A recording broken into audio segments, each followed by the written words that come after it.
Bueno, aste honetan etxebizitzak lapurtzeko asmoz, Frantziatik emakumez osaturiko talde bat atxilotu dugu.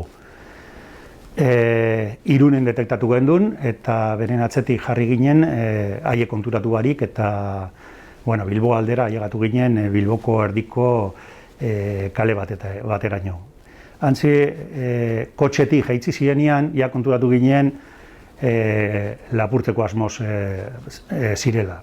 Ze kontrabigilantziak egiten zituzten, ikusi zuten alde batera eta bestera, eta berriro 3 aldiz pasatu ziren portal aurretik, eta ja identifikatu gendun, eta identifikatu gendunean, zeuzkaten besopean tresnak, zabaltzeko ateak, eta barruko arropen artean plastikoak zabaltzeko ateak, erabiltzen diren zabaltzeko ateak, eta 2.500 euro.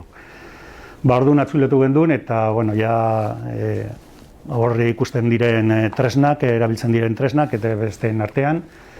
Eta naiz eta guretzako ez ezagunak ziren, Frantziatik zetozen aurrekariak berrogeita hiru identitate ezberdinak zeuzkaten hiruren artean, eta aurrekari ugari.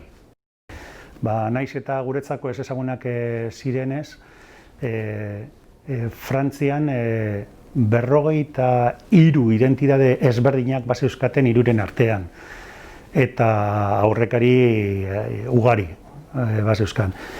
Gure ustez, hauek talde batetan sartuta daoz eta batzutan etorten diren lapurtzeko asmoz, ez da bakarrik ona, baizik eta iparraldetik eta Asturiasera eta edonora.